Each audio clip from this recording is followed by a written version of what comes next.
I think this is a really important topic. I know that it's a very important topic. I was fortunate enough to do a really large research project with a lot of the people at Jean Hales, and we did both asking the survey type questions, but we also asked for a lot of what does it feel like, what are your experiences like, what do you really want to tell us? And we got some amazing responses, and so I'd like to kind of include a lot of those comments as we go tonight to give you what it really does feel like. And I know that you really know.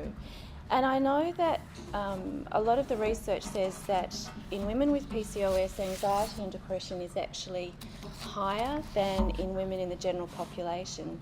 And I think that there's probably a number of reasons for that, and we'll talk about them tonight. And then at the end, if you've got any questions, we can go through those as well. So I'd like to look at it as a bit of a continuum.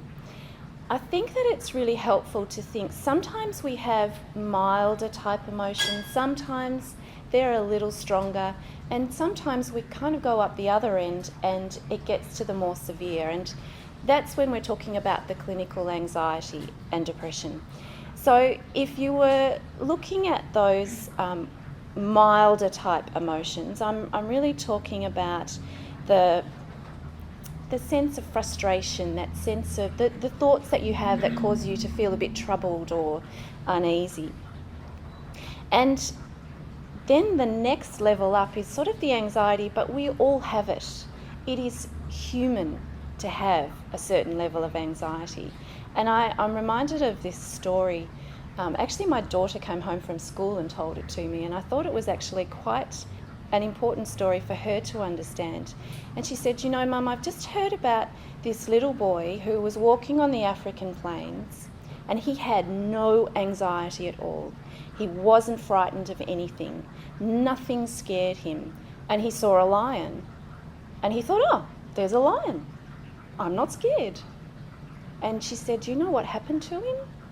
I said, well, no, but lions aren't all that friendly. And she said, no, he got attacked by the lion and he got killed. And I was like, oh, okay. And she said, but then there was another little boy and he saw a lion, but he had a bit of anxiety, the normal kind of human anxiety that we have. And he saw the lion and went, ooh, there's a lion. That is not good. I'm getting out of here. And that's what we need our anxiety for, to actually fight the lion perhaps, or to flee. So we are built as humans to have a little bit of the emotion. And we know that we feel sadness, and we know that we grieve when we experience losses. And we know that we have anger, and anger is actually an okay thing to have, and it's all right to have a bit of fear. It's when it starts to get up that other end. It's when it starts to get more serious. So what does that actually look like? If we're talking about the milder, as I said, it's sort of an uneasy feeling, but you can get on with your daily life. And I'm going to use probably what you might think is a bit of a strange example. But if you think about a woman and she goes to work and she goes, I think I left the hair straightener on. And she worries that she left the hair straightener on, and she feels a bit uneasy about it, but she gets on with her day. Then we have the sort of more moderate ones. So she can kind of forget about it and move on. The more moderate one starts to impact on the way that you feel in your body.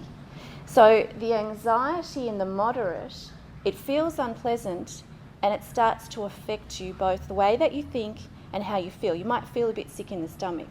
So you suddenly realise, maybe I left the hair straightener on.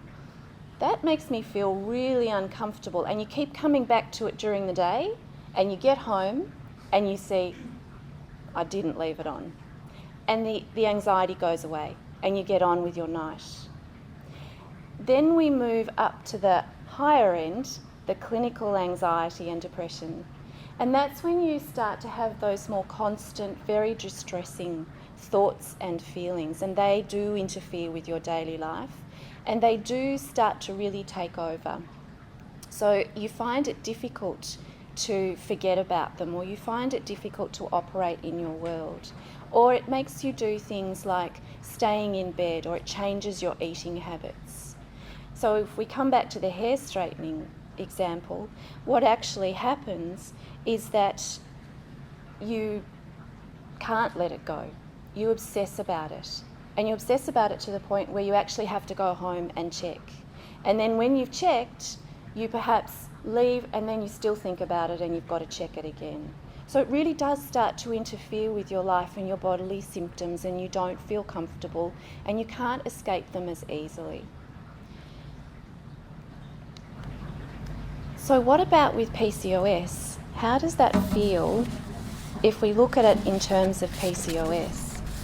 And this is where the wonderful stories, the wonderful thoughts, the wonderful words of women who were so honest in how they were feeling comes into it. And we asked in this question for women to describe how PCOS affected them. And these are some of the perhaps more milder words. And initially it was a shock, and then I started to get used to it. It's frustrating, it's annoying, it worries me at times, it's a relief knowing I wasn't weird, and it's challenging. And then I'd actually like to read you a longer quote from one woman who said, "I do find it very frustrating. If I'm trying to lose weight, it seems that I need to lose twice the amount someone else would to achieve the same results. The hair growth annoys me, particularly over my arms, and my mood swings have increased with my age. PCOS affected me worse when I was trying to fall pregnant and keep my pregnancies. Now, I'm more used to it. I just take most of the symptoms in my stride, and they are part of liking me." So you can hear the words in that woman's speech. She was frustrated, she was annoyed, but it was okay for her to get on with her day. And then we have the words of what it feels like when it's those more moderate emotions. It's the mood swings. It's about, I feel distressed some of the time. I sometimes find it an attack on my self-esteem. At times it's draining. I'm frightened for the future, sometimes, and I'm more self-conscious. Another woman wrote, "I was diagnosed when I was 15. I was asked a few questions, then I was told I had PCOS. Not told what it was, just told that I had it and I should go on the pill and would probably not get pregnant without medical help. I've had a battle with excess weight, which in turn makes the PCOS worse. When I lose weight, my periods come back and I feel energetic and healthy. I get concerned about the excess hair and my weight. My biggest concerns are about my future health, because to me, it's like a big storm that's looming. So I go to my GP, who admits they don't know that much about PCOS. They give me a referral to a gynecologist or an endocrinologist, and the first thing they ask me is, are you trying to get pregnant? And when I answer no, they tell me, sorry, we can't help you. So I feel alone for a little while. I struggle, and I try and get healthy again. And then I have a bit of and she calls it a depression session. So not the true depression, but a bit of a depression session. And she says, this is not fair. I'll be fat forever. And then I decide enough is enough. And I go back to getting on with my life. So you can see how she sits more in that middle part of the continuum. And then we move to the more severe. And then we start to hear the words of, I have depression and I blame PCOS. I can't go out. I've stopped socialising altogether. I'm a recluse. I have panic attacks and it's out of control. One woman said, PCOS has changed my life as I know it, completely. It has affected all aspects of who I am. The most noticeable change has been appearance, mainly weight gain. And having been lean all my life, my weight has increased 12 kilos in the last 2 years. This weight gain has had a major effect on my confidence and my wardrobe. I have gone from being the life of the party to not wanting to attend any parties. I am depressed. By not attending social functions, I've cut off from a lot of my friends.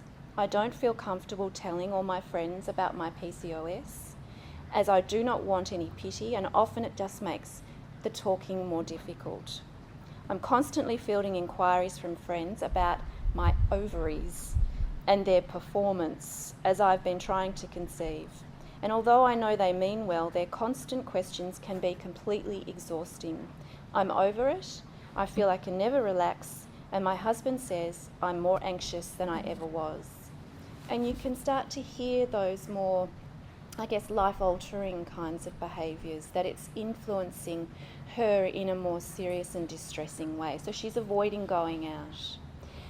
And I think that I don't want to stand here and read the stories and make it a depressing talk, because I actually think the nice thing is that we all move up and down that continuum, that we might be up towards the severe end at some point, but there is the opportunity in that there are lots and lots of things that we can do to help ourselves move down. And sometimes we might see the lion and we need to have a bit of anxiety, and sometimes we might be completely stress-free, if that was possible in this world today. But it's nice to know that you can move up and down. You're not stuck somewhere, and it actually will probably depend on a lot of the reasons that got you to that place. And those reasons are things like who you are as a person, your personality, the culture that you come from, the kinds of things that you saw as you were growing up, the life events that have happened to you, the way that you think. And then I think for PCOS, there are the other things that also add to that distress. And this is what happens. I keep this in my closet just to torture myself. And that's a common thing I think that probably all women do anyway. But there's no doubt that weight gain is a very distressing part of PCOS, because it is that sense of not being in control. The frustration from eating nothing and still gaining weight. Again, that lack of control. And there's also, I think, a change to the way you view your body when something like this happens. It's like the body that I knew and trusted, I can't take for granted anymore. It's changed and I can't seem to get it back or get it to what I want it to be. So it becomes frustrating, and you get into that negative cycle of weight gain, weight loss, weight gain, weight loss. And some women say to me, what's the point? And it sort of becomes a bit of a defeatist attitude. But as we all know, there are lots of things that we can do, and I will go through some really helpful strategies. The other part of PCOS that is particularly distressing is the fertility aspect of it. And I think that one of the common things that I hear when I see women with PCOS is in that first part, in that first diagnosis stage, a lot of women are just told, I'm sorry, but you may not be able to have children. Or, as one very young girl was told, you will definitely not ever be able to have children. And that becomes very distressing, as you know. So the words are trying to fall pregnant. I didn't know I had PCOS until I tried to have baby. I was diagnosed with PCOS because we were trying to conceive. The theme of fertility comes up a lot. And failure to conceive. I hate those words. And that word failure is really distressing to a lot of people. And then there are some women who find they don't have as much difficulty as perhaps they were told they would, and that can be confusing in itself. There's a lot of joy around it, but it's confusing. Well, hang on, then that control comes back into it. We've heard a lot from Adam about acne and the hair growth and hair loss. And this is what a lot of women talk about also. I have acne worse than most teenagers. How can this be? One woman said, I was bullied at school from the age of 8 because I was hairy. This continued right up until I left school, and it's had a huge impact on my confidence. The worst symptom for me is the excess facial hair, which started when I was 16. At the time, doctors weren't all that helpful, and I remember the specialist saying, "Some boys would love to have hair like you in the places that you have it," which is just mind-boggling that can actually be said to someone. So that pattern of distress and where you're at when you hear those words can be really difficult. Again, it's the symptoms, I think, of PCOS that are a reminder all the time. Every time you look at yourself or catch yourself or someone else you think is looking at you, it's that almost a subconscious kind of reminder that can be quite distressing. And one woman talked about her body as the defective reproductive and endocrine system, and I just want them to get it together. And again, it's difficult and it's distressing, but there are some things. And I thought we should have a picture of a lion, given our story. So he does have a bit of anxiety, you can see it, but I think it's a really nice way of thinking about sometimes we just don't have control. We don't have control in our life. You know, the rifle is sitting too far away. So what are you going to do? And it's hard to know. And when you are a little bit, I guess, hypersensitive to the feelings of anxiety or depression, it's hard to know, well, where do I start? What do I do? So our human being anxiety kicks in, but then everything else that we're experiencing, like stress and who we are and where we're up to in our life, makes it a bit harder to sort out what we do about control, and it can create panic, real panic. And then for me, self-esteem.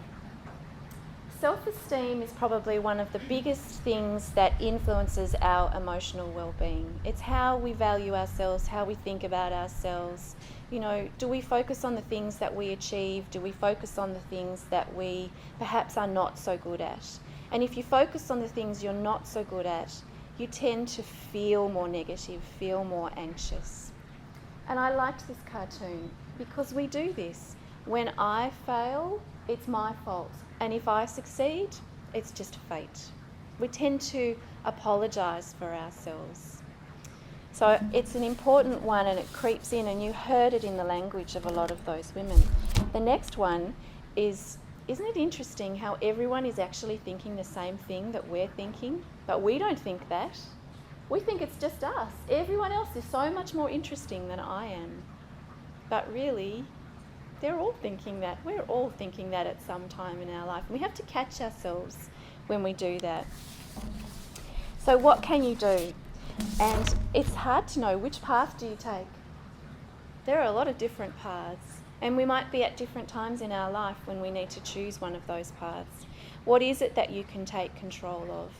And I think the answer is that there are lots of things, and that's what I love about being a psychologist and love about learning and continuing to understand how things can be effective. So one of the most important things for me is to not hide away, is to somehow connect, whether that's through your computer, whether that is going out, whether that's being here tonight. Connecting with other people is so important. Understanding where you might be on the continuum, knowing that it will change. You might be up one end, but it's okay, you may come down a bit too. So thinking about where you are on that continuum. Talking to someone trusted, someone that you feel you can tell your thoughts and feelings to. And sometimes we think, oh, I'm just going to burden them and I don't want to go there. But it's really important to get things out, to externalise, to purge, because if you keep it inside, it's got to go somewhere, and that's when it starts to eat at us. So externalising, getting it out, talking. Art therapy is a wonderful well, it's not that new now. Art therapy has been around for a while, but it's a fabulous way of getting something out. And you can do that in your own home and no one has to see it. I've got an amazing client who goes away during the week that I don't see her, or the couple of weeks, and she comes back with the most unbelievable things, and she's not actually that artistic, but it's her feelings coming out on paper, and I can see the pride and the sense of relief in her. Seek help. Don't wait too long to seek help. If you are worried about something, seek help. The connect, take action, although it's hard, I know, sometimes to actually make a move. Just a tiny move is really important. And as I said, get it out. And now, hopefully... The most beautiful thing about me. About me, I smile a lot. I'm open-minded. My personality. I'm not scared to be weird. I can see the best in people. I'm able to accept that I make mistakes. I think the most unique thing about me is probably my hair, because you don't see many people with, dreadlocks that are my age. My voice is the most unique. Looking at the world through a different way is what I think makes me unique. It's unique to have different emotions, and I have lots of different emotions in like a few minutes. I'm just weird, like overall, and I'm proud to be weird and different. I am very, very loud. I don't try to be something like in the magazines. Louder than other people at times, but I don't mind it. I'm okay with it. That's me.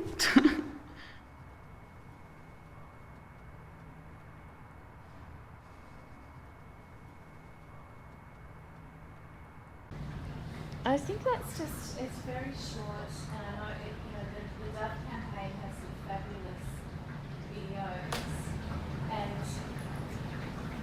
it's just nice to hear that we can actually be, thanks Megan, I'll let you do that, that there are lots of part of us that we forget, that are us, that define us, that we might, we're so focused on the media and images that we think that's how we should define ourselves, but it's the voice, it's my voice that's different, or it's that I can be loud and that's different and I like that, or that my hair is different at my age. We don't look at those things enough, and we need to consider what is actually very special about us. There's a nice school of psychology and thought around acceptance, that I wonder if I would be happier if I put as much effort into accepting myself as I do into changing myself. We spend an awful lot of energy pushing away and fighting feelings and fighting emotions, when sometimes we could just say, this doesn't feel very nice, I don't really like where I'm at, but I'm actually going to use the energy to do something that is nurturing or something that is positive for me, than trying to understand what's really happening, or fighting that I don't want to be here, I don't want this to be happening to me. And it can be a really effective technique. So if you want to know more about acceptance therapy, there's some good things on the internet. There are also some not so good things. Probably The Happiness Trap, and Jean Hale's sold the book The Happiness Trap by Russ Harris. So that's quite a good introduction to acceptance therapy. And then there's the thinking part, and I mentioned this earlier, that our thoughts can influence how we feel. And you might find that a way to help yourself is actually trying to understand what your thinking is. So we have a lot of, they're actually unhelpful ways of thinking, but we think they're helpful. So we do things like, we become mind readers. We go, they're talking about me over there, when really they're not. Or we jump to conclusions. We think the worst possible thing's going to happen and we catastrophise. We think if something's going to go wrong, it will go wrong for us. Or we start to take responsibility. We become incredibly important people and think that we can affect how others behave. And really we can't. But these unhelpful ways of thinking then make you feel bad. They are the things that actually can impact on the way you feel in your body. So if you think, I'm frightened, I'm going to die, when you take off in your aeroplane, then your body reacts. But if you sort of start to challenge your thought and say, well, there are lots of ways of dying, and in actual fact, this is a really fun thing to do. Australia has an amazing safety record, and that's not a very helpful way of thinking. it's perhaps I should be thinking of what I'm going to do when I get to the other end and I'm going to enjoy the holiday. It's hard to do, I know, and I know personally it's hard to do because it's a very human thing to do. But think about the way you think. Then catch those unhelpful thoughts and try and challenge them or think of other ways of thinking. And then nearly to the end, I can eat well, exercise regularly, surround myself with positive people. I just can't do it all at once, but we expect ourselves to do it all at once. We think we are superhuman with everything else that's going on. So it's about just making a small change. And I tend to try and break things down as much as you possibly can. Make a small change. What are the physical things you might do to make the change? What are the more emotion-based things you might do to make a change? What can you do in your community? Can you join a walking group? Can you get a friend to come with you? Can you ask a friend to come to an appointment? You know, the small changes that you make are going to be the ones that are important to you and not necessarily the important ones to other people, because you'll be more motivated to make the change if it's important to you. So brainstorm what you want to change and choose one thing to start with. Don't sabotage yourself. Set an achievable goal and break that down even more.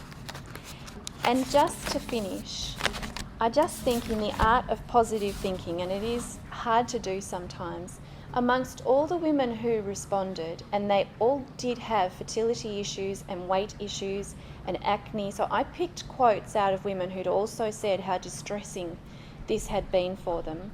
These were some of their other comments. All in all, since finding a good doctor and having my children, I consider myself lucky. I'll be starting a new job in August. I've done this on purpose. It will make it less stressful, less hours, and give me the time I need to get my weight back under control and my life back. I have an extremely supportive husband who I can discuss every aspect of PCOS with. Diagnosis came to me as an answer to infertility. You would think that I would be sad about it, but I was so relieved and I did not feel that I was to blame anymore. Given I had lived with the condition for 12 years, I thought my experience may improve in some ways, and it actually has. I've had laser treatment for excess hair growth, successful on my chin, but not on my lip. I follow a low GI diet with high protein most of the time, and this has been the best way of stabilising my weight. Thankfully, I'm also into fitness now. And finally, I still consider myself very lucky to have been diagnosed early so I could tackle my symptoms as early as possible. And I feel extremely, and they were capital letters extremely lucky to have learnt more about myself, understand more about myself, and make the most of my life. So thank you very much.